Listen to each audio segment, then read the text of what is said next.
Bonsoir à tous. Je vous remercie d'avoir replacé ces élections dans le cadre de ce qu'on appelle crise. Et donc pour moi, je ne suis pas sûr que ce soit une crise au sens où les responsables politiques français la présentent. Parce que quand ils disent crise, ils laissent entendre que c'est quelque chose qui est venu de l'extérieur, on ne sait pas, du capitalisme international, de la banque, de la finance des Américains, de l'Europe ou de l'euro. D'autres disent de l'immigration. Et vous voyez à quel courant politique je fais allusion. Et moi, je veux vous dire quelque chose qui est plus profond, plus fort, plus engageant, et je crois plus optimiste que cette présentation d'une crise qui viendrait d'ailleurs. Moi, je crois que la crise, elle vient de chez nous. C'est nous, en France, qui avons fait depuis des années les mauvais choix, une succession de mauvais choix qui nous a entraînés où nous sommes aujourd'hui. Où est la France dans son ensemble? Où est l'outre-mer? Et même où se trouve la Martinique? Beaucoup d'atouts, beaucoup de jeunesse, beaucoup de capacités et 30, 40, 50% de chômage dans certains milieux et une délinquance qui augmente. J'étais à l'instant sur Martinique Première et on m'annonçait que hier soir il y avait eu un meurtre, 2 attentats très graves contre des personnes, et la présentatrice expliquait que le climat de violence ne cessait de progresser. Et la drogue, qui atteint et touche beaucoup de jeunes et les fragilise considérablement. Tout cela, je propose que nous n'en cherchions pas les responsabilités à l'extérieur. Parce que si on passe son temps à expliquer que c'est ailleurs que viennent nos problèmes, alors on ne cherchera pas à les résoudre chez nous. Si on attend que le monde se réforme, abandonne, je ne sais pas quoi, l'univers des marchés, de la finance, et puis la guerre des monnaies, les multinationales, et on attendra longtemps. Or, si on regarde la France dans son environnement, et en particulier dans son environnement européen, alors on verra qu'il y a autour de nous beaucoup de pays qui, sans être ni plus intelligents, ni plus capables, ni plus chanceux que nous ne le sommes, avec la même monnaie que la nôtre, je réponds ainsi à ceux qui disent c'est la faute de l'euro, avec les mêmes coûts du travail que les nôtres, on réussit à produire, à exporter, à supprimer le chômage. En Allemagne, cette année, il y a un très grand plan de licenciement. Mais ce plan de licenciement, il est à Pôle emploi. Parce qu'il n'y a plus de chômeurs dans les régions qui étaient les régions de l'ouest de l'Allemagne, et alors on licencie à la NPE allemande, à Pôle emploi. Nous sommes le pays dans notre zone de l'Europe occidentale, nous sommes le pays qui rencontre le plus de difficultés aujourd'hui. Il y a des pays qui ont des problèmes, l'Italie a des problèmes, l'Espagne a des problèmes, le Portugal a des problèmes, la Grèce a des problèmes. C'était des pays que nous regardions depuis longtemps comme plus malchanceux que nous ne le sommes. C'est des pays dont depuis longtemps on savait que la société, les difficultés, les problèmes, la dictature pour certains, 3 d'entre eux, le Portugal, l'Espagne et la Grèce, 3 pays qui ont été sous la dictature pendant des décennies. C'était des pays dont on savait que le travail de reconstruction n'était pas facile. Et l'Italie, on sait depuis longtemps à quel rupture entre le nord de l'Italie et le sud de l'Italie se trouve exposée. Ces pays-là, nous les considérions comme plus malchanceux que nous ne le sommes. D'autres disaient dans une autre catégorie que nous ne le sommes. Mais la France, le pays qui avait une industrie de premier plan, une recherche de premier plan, une université de premier plan, une école de premier plan, la France, qu'elle se retrouve dans l'état où elle est aujourd'hui, que je vais décrire en quelques phrases et avec à peine 1 ou 2 chiffres, que la France se retrouve là. Alors ça, franchement, c'était impossible. Dans notre esprit à tous ici, nous pensions que la France était au-dessus, au-delà de ce type de risque. Eh bien aujourd'hui, c'est à ça que nous sommes exposés. À ça, je vais vous dire quoi? Pour mesurer la force d'un pays, il y a quelque chose de très simple, c'est ce qu'on appelle le commerce extérieur. Le commerce extérieur, c'est exactement comme chez un artisan, dans une entreprise ou dans une famille. Est-ce que je vends plus que je n'achète ou est-ce que j'achète plus que je ne vends? Si je vends plus que je n'achète, je fais des bénéfices. Si je dois acheter plus que je ne peux vendre, je fais des pertes. Il ne faut pas être sorti de Polytechnique pour comprendre l'économie. Et moi, je ne suis certes pas sorti de Polytechnique.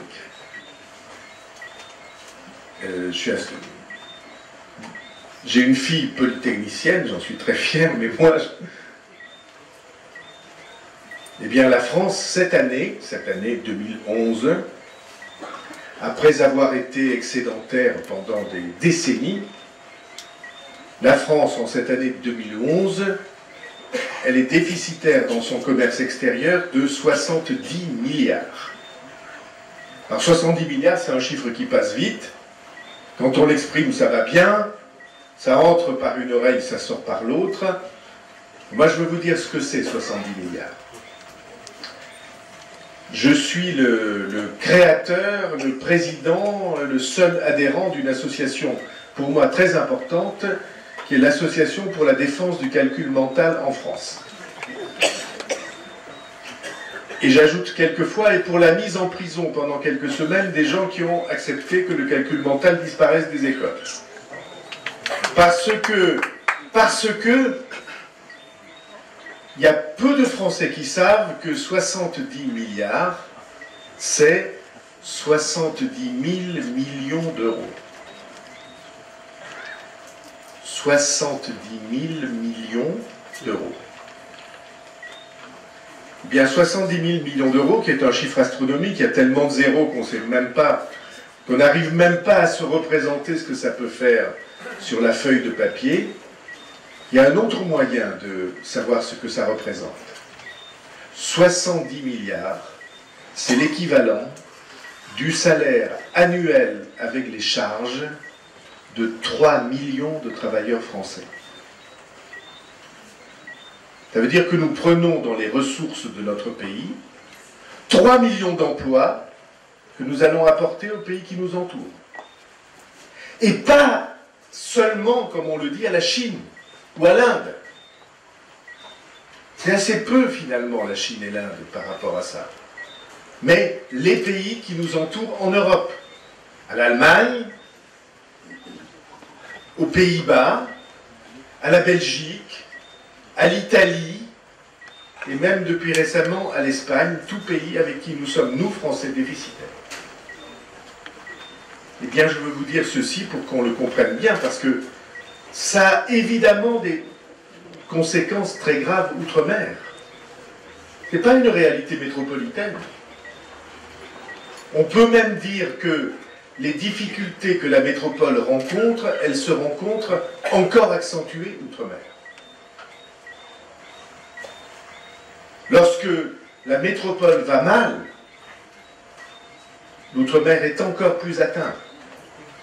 Telle est la force des liens entre l'outre-mer et la métropole. Eh bien, je veux vous dire ceci, ça n'est pas par la faute des autres que nous sommes dans cette situation-là, c'est par notre faute. Puisque les autres y arrivent et que nous n'y arrivons pas. Personne ne nous a tendu des pièges et des embûches. Nous nous sommes tendus à nous-mêmes des pièges et des embûches. Et pour l'école, nous avons connu un temps où l'école française était la meilleure du monde.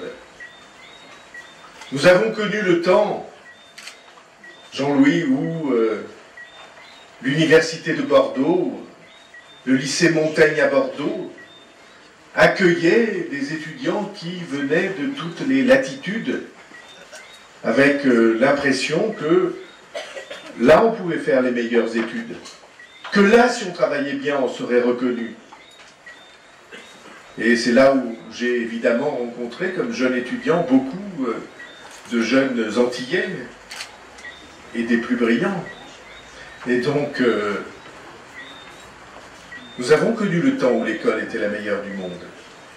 Cette année, dans l'étude qui a été faite, qui compare les pays de ce qu'on appelle l'OCDE, c'est-à-dire les pays développés dans le monde, cette année, la France, elle est en compréhension de l'écrit par les jeunes. Elle est 24e. En calcul, elle est 25e. En inégalité scolaire, elle est 34e sur 35. La France, eh bien, c'est pas la faute des autres si nous n'arrivons plus à apprendre à lire à nos enfants. C'est pas la faute des autres s'il y a combien 20% des jeunes qui sortent de l'école sans aucune qualification. Et combien qui font des études et qui ne trouvent pas d'emploi après? C'est pas la faute des autres, c'est notre faute. Et on pourrait ainsi continuer. C'est pas la faute des autres si nous sommes un des pays les plus endettés, avec la dette la plus lourde qui nous écrase. C'est pas la faute. Les gouvernants ne peuvent pas dire qu'ils ne savaient pas. J'ai moi-même, depuis des années, averti les Français de ce qui nous arrivait, de où nous entraînait cette légèreté qui faisait que on exposait notre pays au surendettement comme une famille va vers le surendettement. Et vous savez, vous, particulièrement vous, ce que c'est qu'une famille surendettée. Et comme c'est difficile à vivre, toujours en ayant peur de l'expulsion, toujours en ayant peur que l'huissier vienne sonner à la porte et toujours en ayant le besoin terrible de trouver un crédit pour payer le crédit de la veille. C'est pas la faute des autres. Et donc, la première chose à décider dans cette élection présidentielle, c'est est-ce que nous voulons nous redresser ou pas? Or, je veux dire ceci, les deux candidats présentés comme favoris à cette élection, François Hollande et Nicolas Sarkozy, aucun des deux ne pose les questions du redressement du pays. Aucun des deux ne pose les questions de la vie de tous les jours chez les gens. Pas un des deux ne parle de chômage. Pas un des deux ne parle de l'appauvrissement du pays et des fins de mois. Pas un des deux ne parle de l'école. Rien. Ils échangent des injures auxquelles vous assistez tous les jours, d'un bout à l'autre de l'écran de télévision. Ils s'accusent mutuellement de tous les maux de la création. Ils ne proposent aucune politique de long terme, aucune politique suivie pour en sortir. Je ferai le contraire devant vous. Je proposerai la politique qui me paraît nécessaire pour en sortir. Et je le ferai, si vous voulez, en 4 chapitres. Et puis après, je parlerai de la Martinique. Et de ce qui me paraît nécessaire pour que, ici aussi, le redressement se mette en route. La première des choses à faire, c'est que notre pays retrouve quelque chose qu'il a perdu depuis 10 ans, peut-être 15 ans, peut-être 20 ans, qui est le sens de produire sur notre sol. Et produire, c'est vrai pour la métropole et c'est vrai pour la Martinique. Produire en France. Et on me dit quelquefois, mais enfin, vous qui êtes un Européen, pourquoi vous insistez sur produire en France? Et je dis, mais s'il vous plaît, je suis Européen avec affection, avec attention, mais est-ce que vous pouvez réfléchir à une chose qui est très simple, qui est celle-ci? La totalité de notre protection sociale, la totalité de remboursement des feuilles de sécu, la totalité des minima sociaux à apporter aux familles, la totalité des allocations familiales, la totalité des retraites, plus la totalité des services publics, la totalité de l'éducation, la totalité de la sécurité, la totalité de la justice, tout ça n'est assumé que par une seule chose, c'est les salaires qui sont versés sur notre sol à des travailleurs français. Puisque les salaires, c'est les charges sociales, les salaires, c'est la CSG, les salaires, c'est les impôts, et la totalité du social et la totalité des services publics, c'est payé par les cotisations et les impôts des Français. Il n'y a pas un euro de transfert de l'Allemagne vers la France ou des autres pays européens vers la France. Si vous achetez dans les pays qui nous entourent, ce qui est bien, tant qu'on arrive à leur vendre, l'équilibre, c'est bien. Mais le déséquilibre, ça veut dire que vous prenez sur les richesses du pays pour apporter aux économies des voisins.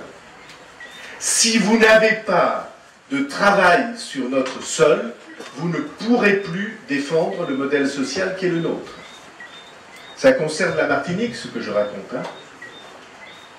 La totalité des transferts sociaux, la totalité des allocations familiales, la totalité de ce qu'on appelait le RMI, du RSA, avec quoi vivent combien de familles,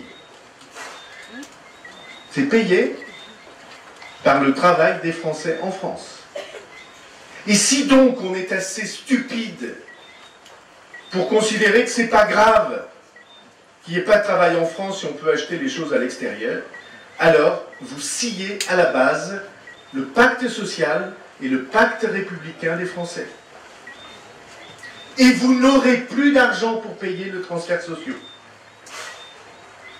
Et donc, l'égalité, Roger, que la départementalisation a apporté, l'égalité sociale que Chirac a autrefois défendue, tout ça, vous pouvez le rayer de la carte. Est-ce que c'est vrai ce que je dis ou pas? Ceci est la vérité vraie. Et donc, quand Sarkozy et Hollande oublient complètement de s'intéresser à ce sujet de la production de la France, en réalité, c'est de la non-assistance à pays en danger qu'il s'agit. J'espère que vous entendez qu'en parlant de cela, je ne fais pas de la politique ordinaire. Je ne suis pas en train de défendre un parti contre un autre. Je ne suis pas en train de considérer que les uns sont dignes et les autres indignes. Je parle de la situation de notre pays. Et donc, il n'est pas d'enjeu plus vital pour la France que de refaire à l'envers le chemin que nous avons perdu. Et c'est possible. Je n'ai pas dit que c'était facile. J'ai dit comme responsable de mon pays que c'est possible. Et il y a une preuve assez simple, c'est que nos voisins allemands, je ne veux pas importer en France le modèle allemand, mais nos voisins allemands, en 2005, ils étaient derrière nous. En 2005, nous étions encore excédentaires. Et nous avons pris la pente dans ce sens. Cette année, c'est 70 milliards de déficit. Et nos voisins allemands, ils étaient derrière nous, et cette année, ils ont fait 160 milliards d'excédents. Et vous comprenez dès lors pourquoi il n'y a plus de chômage en Allemagne. C'est possible. Et ça a déjà été fait dans notre histoire.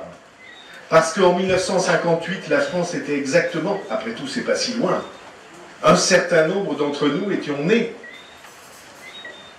Pas tous, parce que la plupart de l'Assemblée était encore dans les limbes, mais un certain nombre d'entre nous étions nés, et en 1958, la France était dans le même état. En 3 ans, le général de Gaulle l'a redressé. C'était peut-être plus facile à l'époque que maintenant. Mais c'est cela que nous devons faire, et dire quelque chose de simple. Nous allons reconquérir les marchés sur lesquels nous avons disparu. Nous sommes un pays qui est capable de faire des trésors de réussite industrielle, ou agricole, ou technique, ou culturelle, ou numérique, ou tout ce qui est l'activité aujourd'hui. Songez que on est les meilleurs du monde dans l'aéronautique, on est les meilleurs du monde dans l'espace, on est les meilleurs du monde, je ne sais pas, presque les meilleurs, dans le TGV, on est les meilleurs du monde dans l'électricité nucléaire. Pourquoi est-ce qu'on est incapable de fabriquer l'équipement de la maison?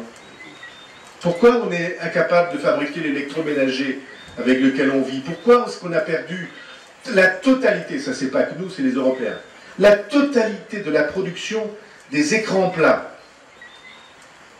Je ne sais pas si vous vous représentez ce que pèsent les écrans plats aujourd'hui. Tout le monde a un écran plat sur son téléphone, tout le monde a un écran plat dans son salon, tout le monde a un écran plat sur son ordinateur. C'est aujourd'hui une très grande partie de la consommation électronique grand public. Il n'y a plus un écran plat fabriqué en Europe. Ils sont tous fabriqués en Asie du Sud-Est, en Corée du Sud. La Corée du Sud était, il y a 40 ans, le pays le plus pauvre de la planète. Ils avaient eu la guerre, que vous savez, la guerre de Corée. Ils étaient aussi pauvres que le Malawi aujourd'hui. Ils sont devenus en 40 ans premiers dans les chantiers navals, premiers dans l'électronique, presque premiers dans les voitures. Ils occupent des places absolument essentielles dans tout ce qui est, dans la sidérurgie, etc., tout ce qui est les marchés de l'avenir. Et c'est un pays qui est 5 fois plus petit que la France, sans aucune matière première, et avec une population qui est inférieure à la nôtre de 20%. On peut y arriver si on veut. La question est de savoir si on veut. Moi, je vous dis ceci, si la France ne décide pas d'ici au mois de mai de se redresser, de se ressaisir, alors nous allons voir sous nos yeux ce que c'est que l'effondrement d'un modèle que le monde a regardé comme un des plus importants de la planète. Nous ne pourrons plus faire face aux obligations sociales, aux obligations éducatives, aux obligations de sécurité. Pardon de vous dire des choses qui ne sont pas de facilité. Mais si aujourd'hui on ne regarde pas la situation de la France comme étant ce qu'elle est, c'est-à-dire grave, c'est-à-dire négligée pendant trop longtemps, alors on ne fait pas face à ses responsabilités. Donc nous devons retrouver l'importance de produire sur notre sol, et de produire aussi chez vous en Martinique, aussi en Guyane, aussi en Guadeloupe, aussi dans le reste de l'outre-mer. Est-ce que vous vous rendez compte? J'étais en Guyane hier. Vous voyez la Guyane? C'est grand comme... bien, tiens. Exactement de la taille de la Corée du Sud que je viens d'évoquer devant vous. Le plus grand massif forestier de notre pays. Un sous-sol plein de ressources extraordinaires. L'or, la bauxite, les diamants, l'or qu'on vient de piller. Il y a 15 000 orpailleurs clandestins qui extraient du sous-sol de la Guyane 10 ou 12 tonnes d'or par an. Vous représentez ce que c'est, 10 ou 12 tonnes d'or? Plus des diamants, plus des eaux poissonneuses d'une richesse à nul autre pareille, plus de la terre, plus le climat, et la Guyane n'arrive pas à 15% de la nourriture des Guyanais. Vous trouvez que ça va? Moi je vous dis que ça ne va pas. Si je demandais combien la Martinique produit de la nourriture des Martiniquais, peut-être on trouverait des chiffres assez semblables. Eh bien, ça ne va pas. On doit retrouver cet élan industriel. J'ai visité cet après-midi une petite entreprise de chantier naval, de fabrication de bateaux. Un jeune homme très sympathique qui a fabriqué son premier bateau à 16 ans, au marin. Fabriqué son premier bateau à 16 ans, parce que c'est un innovateur et qui voit bien les choses, il a inventé des formes de bateaux qui donnent une stabilité absolument extraordinaire, qui ne coulent pas, avec toutes les certifications nécessaires, qui peuvent embarquer 2 fois plus de marins sur une embarcation qu'un autre bateau ordinaire.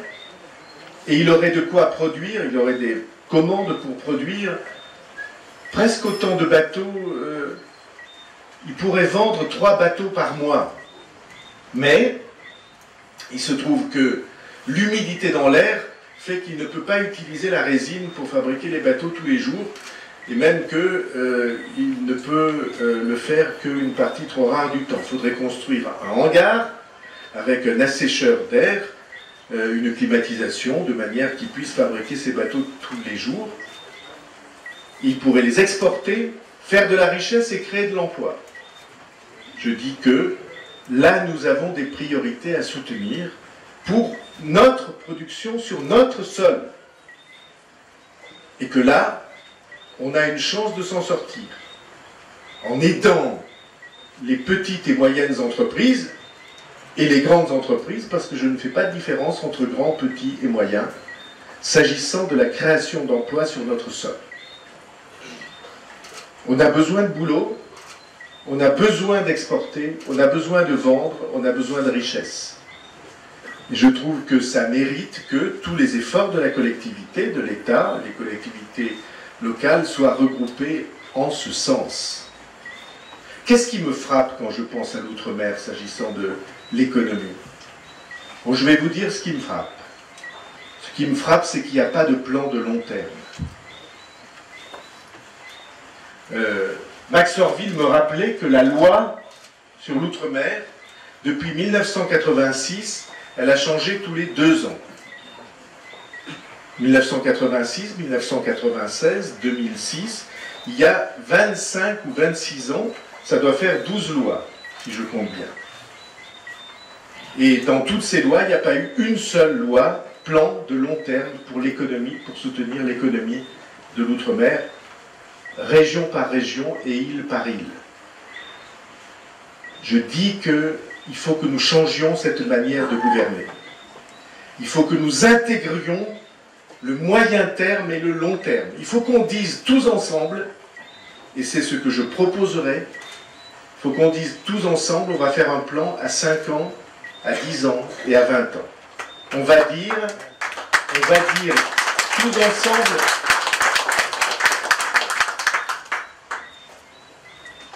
c'est très important que nous applaudissions, mais c'est très important que nous réfléchissions ensemble.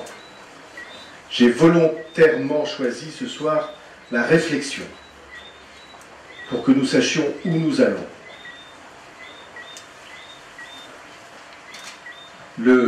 Les changements que nous avons à apporter dans notre manière de gouverner, ce sont des changements qui touchent à l'essentiel. Ça n'est pas par hasard que nous en sommes où nous sommes. Ce n'est pas par hasard. Il y a des raisons très profondes, probablement dans le peuple français, métropole et outre-mer, pour que gauche après droite et droite après gauche, nous nous retrouvions dans les mêmes pièges, et les mêmes ornières, et les mêmes enlisements. Ce que nous avons à faire, c'est à changer profondément les habitudes qui sont les nôtres, et ça ne sera pas des sacrifices, ça sera une libération. Un peuple qui choisit de se redresser, c'est un peuple qui retrouve l'optimisme. L'an dernier, comme tous les ans, au mois de janvier, on a publié, pas l'an dernier, il y a quelques semaines, on a publié, comme tous les ans, au mois de janvier, un sondage qui mesure le moral des peuples sur la planète. Ce sondage étudie 76 peuples, 76 pays. Et sur 76 pays, la France est 75e. C'est-à-dire que les Français regardent l'avenir avec plus de pessimisme que l'Afghanistan, le Pakistan et l'Irak. Et ça n'est pas un hasard si la France est le pays où on prend le plus de médicaments psychotropes et le plus de somnifères. Et si je regardais d'autres substances plus ou moins licites, probablement nous serions aussi assez hauts dans la consommation. La France est un pays qui a perdu le moral. Et comme nous avons perdu le moral, eh bien nous nous portons mal dans les choses essentielles de la vie. La société se porte mal, l'économie se porte mal, l'école se porte mal. Je vais vous parler en un mot de l'école, qui est pour moi une vocation très importante. Il y a une chose à faire, et je ne parlerai pas d'abord de moyens. Il y a une chose à faire, revenir aux fondamentaux. On ne peut pas laisser 20% des enfants sortir de l'école primaire sans savoir lire. Et quand je dis 20% des enfants, pour les garçons, c'est plus de 30%. Alors que les garçons soient moins aptes aux études que les filles, nous savons depuis longtemps que c'est vrai. La moitié de l'Assemblée partage cet avis, l'autre moitié non. Alors je remercie la moitié qui partage cet avis de m'applaudir, et les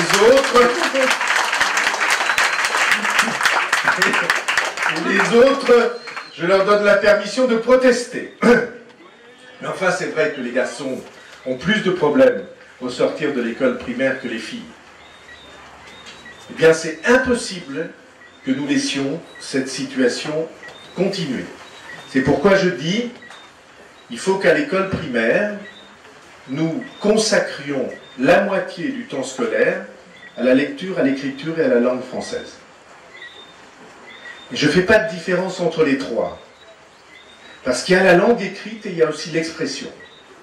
Et quand on parle de violence, tout à l'heure vous parliez de violence, je vais dire quelque chose qui peut-être va vous surprendre, mais que je crois profondément fondé, et qui est ceci: la violence, ça vient souvent de ce que ces jeunes-là ne savent pas exprimer ce qu'ils ont en eux.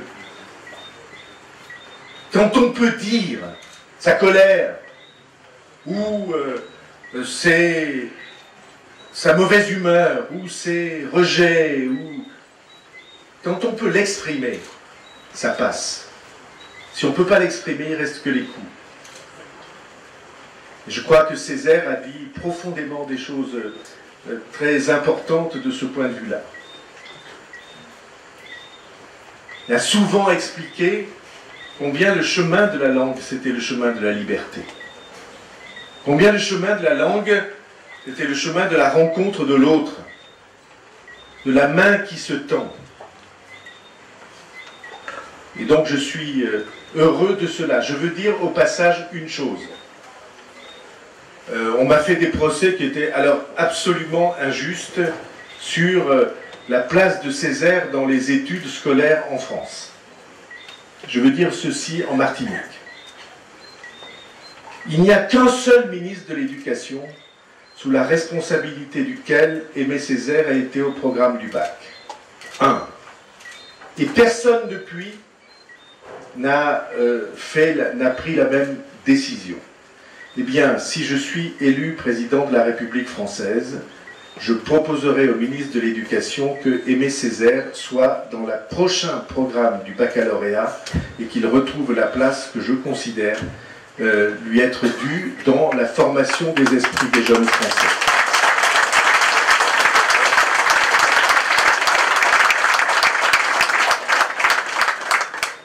Il y a là un grand esprit, non pas pour la Martinique, il y a là un grand esprit pour l'humanité. Il y a là quelqu'un qui a eu par intuition, par profondeur, qui a trouvé des choses qui sont essentielles, pas seulement pour notre peuple, mais pour l'homme. C'était au moins la déclaration d'admiration que je voulais faire devant lui et que je lui ai faite personnellement la dernière fois que je l'ai rencontré, et c'était la dernière fois que je le voyais. Et donc, Césaire s'est beaucoup exprimé sur la place de la langue dans la formation des hommes et des femmes. Revenir aux fondamentaux. Alors bien sûr, il y a des questions de moyens, et c'est pourquoi je dis que je ferai la chose la plus juste qu'on puisse défendre pour l'éducation nationale. Je défendrai poste à poste les moyens qui sont ceux de l'éducation nationale aujourd'hui. Et je veux vous dire ceci, ceux qui promettent qu'ils vont créer 60 000 postes à l'éducation nationale, ceux qui promettent qu'ils vont y ajouter 150 000 emplois jeunes, plus l'augmentation des allocations de toute nature, plus la création d'une allocation d'autonomie pour les étudiants, plus la création d'un contrat de génération qui ferait qu'on supprimerait les charges sur les seniors et sur les plus jeunes, cela raconte des histoires. L'état des finances, des moyens financiers de notre pays ne permet pas qu'on puisse créer ces postes et engager ces dépenses-là. Et je ne ferai jamais de mensonge au peuple français dont je sollicite les suffrages. Je veux que les citoyens sachent, d'ailleurs ils le disent enquête après enquête, que s'il en est un qui leur dit la vérité sur l'état du pays, je le ferai. S'il en est un qui leur dit les difficultés et les limites que nous allons rencontrer, je le serai. Et si quelqu'un leur dit que nous pouvons faire quelque chose, alors j'attesterai qu'on peut le faire.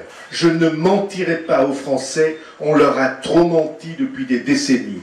On leur a raconté trop d'histoires sur leur vie et sur leur avenir.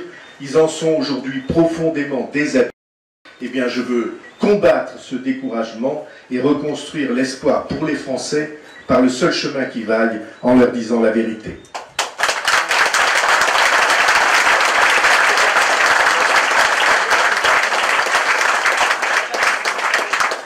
Donne-lui tout de même à boire, dit mon père. C'est Victor Hugo qui dit ça. Et donc, puis nous avons encore une chose à faire qui est très importante, c'est reconstruire une république digne de ce nom, une démocratie qui soit juste. Alors je vais le faire très vite. La condamnation du cumul des mandats que tout le monde promet, le fait qu'on puisse interdire le mélange entre l'intérêt public et l'intérêt privé, l'indépendance de la justice, la reconnaissance du vote blanc, toutes ces choses, tous ces sujets de moralisation de la vie publique qu'on connaît et qu'on rencontre depuis des années, tout le monde en parle et personne ne le fait. Eh bien moi je proposerai une chose très simple, tous ces sujets seront traités et tranchés par un référendum que j'organiserai le jour du premier tour des élections législatives, c'est-à-dire le 10 juin, ainsi élu le 6 mai. Le 10 juin, les Français trancheront toutes ces questions qui nous empoisonnent depuis des années et qui font que la vie publique française est regardée comme une des vies publiques les plus archaïques qui existent en Europe. Alors, on va trancher les questions, ça sera fait une bonne fois pour toutes en 4 semaines et un dimanche. Et ça, c'est le pouvoir que les Français exerceront contre les partis qui, depuis des années, empêchent que ce genre de moralisation soit imposée à tous. Et reconstruire la République, il faut le faire aussi pour la Martinique. Alors je voudrais m'exprimer une seconde sur ce sujet institutionnel qui depuis des années empoisonne le monde. J'ai moi-même participé, je suis le seul leader métropolitain à avoir participé au débat du peuple martiniquais sur le sujet de son avenir institutionnel. Débat dans lequel, j'en suis sûr, un grand nombre de citoyens se sont trouvés floués. Alors je veux vous dire d'abord ce qui pour moi est tranché. Ce qui est tranché, c'est la collectivité unique.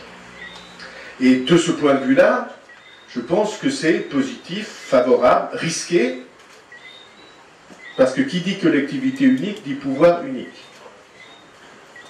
Et s'il n'y a pas de recours, la décision s'impose à tous et personne ne peut interroger cette décision, contester cette décision si elle n'a pas été prise selon les règles. Voilà pourquoi il est très important, s'il y a collectivité unique, que je proposerai volontiers d'appeler région-département, puisqu'il y aura les deux compétences de la Martinique, de même que je proposerai que le conseil s'appelle Conseil de Martinique, comme on dit le Conseil de Paris. Mais alors il faut que vous veilliez très attentivement à la manière dont vont être élus ceux qui siégeront dans ce Conseil de Martinique. Alors je veux vous dire ceci que j'étais venu dire devant vous, devant quelques-uns d'entre vous, lors du dernier référendum. Et je vous demande d'y réfléchir.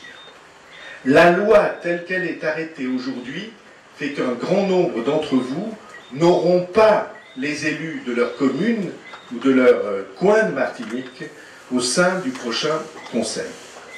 Puisqu'on a supprimé complètement les élus territoriaux et on les a remplacés par des élus uniquement élus sur des listes politiques à la proportionnelle. Donc ça signifie que les nécessités politiques étant ce qu'elles sont, on ira taper dans les gros réservoirs de population et on s'occupera moins de la représentation de l'ensemble du territoire martiniquais. Ça aura une deuxième conséquence, c'est que vous n'aurez plus le droit de choisir vos élus. C'est le parti qui les choisira. Et vous, vous choisirez le parti. Mais vous ne choisirez pas les élus.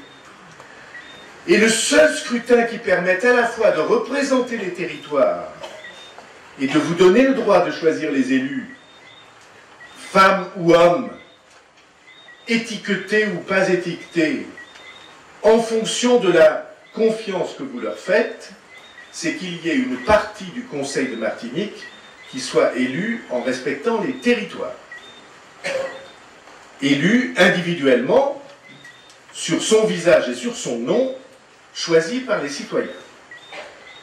J'ai toujours défendu l'idée que dans une assemblée comme celle-là, il fallait qu'il y ait la moitié des sièges qui soient réservés à l'élection directe par les citoyens, choisis individuellement, femmes ou hommes, selon le vœu des électeurs, et qui représentent une région, canton, commune, et que ça représente la moitié de l'Assemblée. Et que l'autre moitié soit élue en fonction des courants d'opinion, c'est-à-dire sur des listes à la proportionnelle.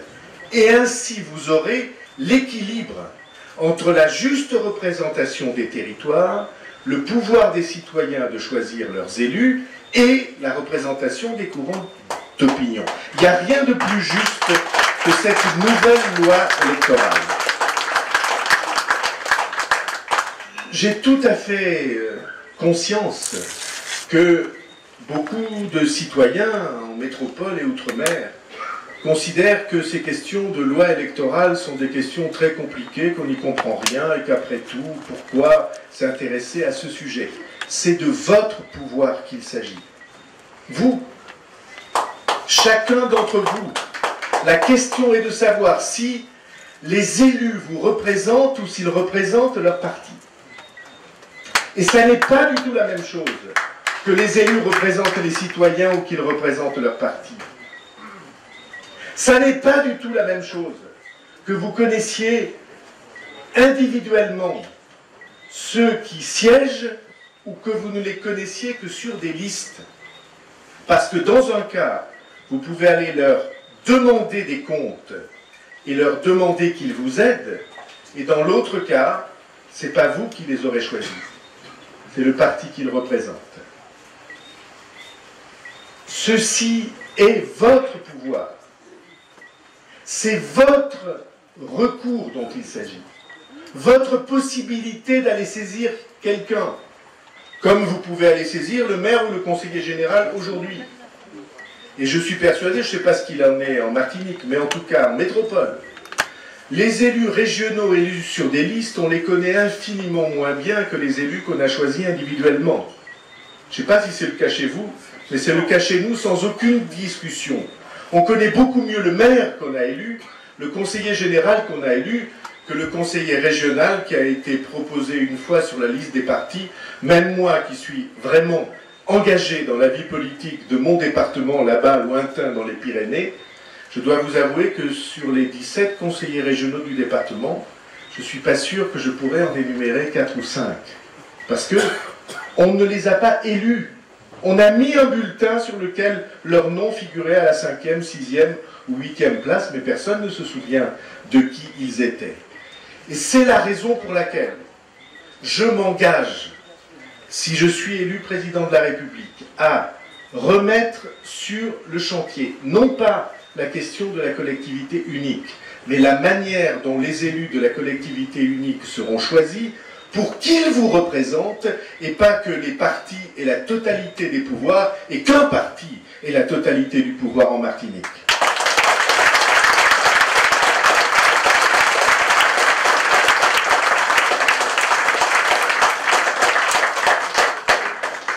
Et je suis pour qu'on ait besoin, ou pour qu'on prenne l'engagement de représenter au sein de l'exécutif, c'est-à-dire du gouvernement, de la collectivité qui sera ainsi constituée, au fond le pluralisme de la Martinique, les différentes opinions, la manière dont les gens s'exprimeront, parce que collectivité unique égale tous les pouvoirs, et il faut que tout le monde soit associé au pouvoir s'il n'y a qu'un seul pouvoir.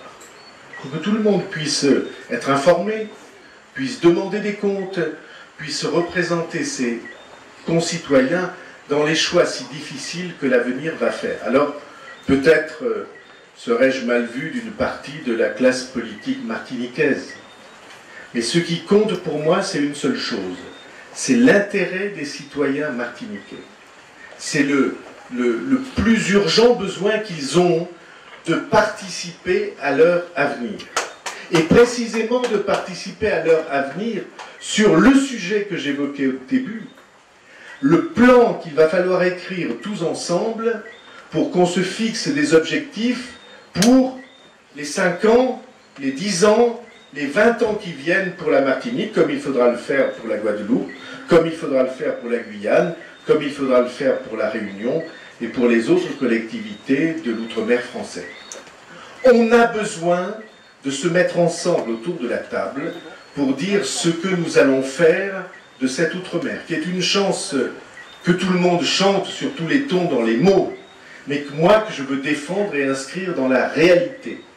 Je suis là pour que l'outre-mer ait, dans l'ensemble de la République française, la place qui est la sienne, c'est-à-dire une avant-garde de la France dans le monde. Une avant-garde de la France sur des océans que la métropole toute seule serait bien incapable d'atteindre. Une avant-garde de la France en direction de ces grandes régions du monde que sont les États-Unis, que sont l'Amérique latine, que sont l'Afrique, que sont l'Inde, toutes ces régions avec lesquelles nous sommes, parce que nous sommes le pays qui a notre histoire, notre vision de l'avenir, votre implantation, nous sommes en réalité destinés à ouvrir pour l'Europe tout entière. Il y a des gens qui croient qu'au moment où nous avons bâti l'Europe, nous avons cessé d'être la France avec sa vocation universelle. Ce n'est pas vrai. L'Europe, ça n'est pas la fin de la France, c'est au contraire offrir à la France la chance de pouvoir se poursuivre dans l'avenir. Tout seuls, nous ne pèserions pas. Regardez le conflit qui est en train de se dérouler sur les droits des compagnies aériennes à prendre en charge une partie de la pollution qu'elles entraînent simplement par les vols et les moteurs qui fonctionnent dans notre atmosphère. L'Europe a décidé qu'il fallait réduire les émissions. La Chine s'y oppose. Pour l'instant, le débat est noué. Il va y avoir une épreuve de force. Si c'était la France toute seule, nous ne tiendrions pas 24 heures. Et comme c'est l'Europe dans son ensemble, avec la puissance qu'elle représente, c'est 450 millions d'habitants, et le fait qu'elle est le premier marché de la planète et qu'elle est une zone d'industrie, de grande force industrielle et scientifique, alors on peut commencer le bras de fer. Il faudra le faire sur d'autres sujets. Mais on ne peut pas le faire tout seul. L'Europe, c'est notre avenir qui s'ouvre au lieu d'avoir simplement un avenir qui se ferme. Mais nous n'avons pas cessé pour autant d'être la France qui pense aux 3 océans. Et d'abord parce que je vous dis un secret, la mer, ça va être un enjeu pour les pays de l'avenir absolument capital. Et pas seulement à cause du poisson. Ça compte le poisson. Mais parce que la mer va être le prochain continent à explorer pour l'humanité. La mer, ses profondeurs, son sous-sol, ce qu'elle recèle comme réserve de richesse pour toute l'humanité, ce qu'elle exige pour qu'elle ne soit pas polluée et salie et vidée de sa vie, ça va être un continent nouveau à explorer. Et le fait que l'outre-mer existe, c'est évidemment, comme vous le savez bien, ce qui offre à la France le 2e domaine maritime du monde. Notre pays, que certains disent petit, il a, grâce à vous, le 2e domaine maritime du monde. Et tout à l'heure, le maire du Marin disait, mais il faut que la Martinique retrouve sa vocation maritime qu'elle a perdue en 1902, avec le drame que vous savez. Moi, je crois que c'est vrai, si on peut y aider. Que tout d'un coup, la Martinique retrouve la vocation marine qui était la sienne, ou en tout cas la profonde connaissance de l'univers maritime qui était la sienne. C'est plein de richesses, la situation qui est la vôtre. Simplement, il faut les mettre en œuvre. Et nous ne pourrons le faire que s'il y a un État et un chef d'État qui comprennent bien quelle est la réalité de l'outre-mer, un État et un chef d'État qui trouvent en face de lui des collectivités locales de plein exercice, au fond, un État et un outre-mer qui aient envie de vivre ensemble au lieu d'être constamment à échanger des regards soupçonneux. Les uns à croire que l'État les oublie et les autres à croire que l'outre-mer est une charge. Et à ne le regarder qu'en fonction des difficultés économiques et sociales qui se rencontrent. Moi, je connais les difficultés économiques et sociales, et je ne les sous-estime pas. Mais je sais aussi ce que l'outre-mer représente comme ouverture d'esprit, comme compréhension de la diversité du monde. Comme j'ai lu les écrivains ultramarins, et principalement les écrivains antillais, parce que je ne sais pas pourquoi, mais une fée a étendu les mains au-dessus de votre berceau. Et que vous avez eu, au nom de la France tout entière, la chance que de grands esprits naissent de votre sol et de vos familles. De grands esprits, de grands artistes, de grands écrivains, de magiciens de la langue. Si la langue française, pardon, je dis ça en littéraire, puis j'oublierai que je suis en littéraire après, si la langue française a été renouvelée les dernières années, les dernières décennies, c'est beaucoup à vous qu'elle le doit. À la richesse, à la créativité du créole. Moi, je suis quelqu'un, à la différence de Nicolas Sarkozy, qui pense que les langues régionales de France sont une richesse pour toute la France. Et je pense que le créole à renouveler la langue française et qu'il faut l'aimer en tant que telle. Et ça n'empêche pas, quand on parle de créole, de parfaitement parler le français. Je crois même exactement le contraire. Comme, si vous me le permettez, ça n'empêche pas de parler pas trop mal le français quand on parle béarnais, ou basque, ou breton, ou alsacien, enfin, vous avez le droit de vous retrouver dans une de ces familles de langues-là. Le créole aussi est une chance pour la France. Au Japon, le japonais est classé trésor national.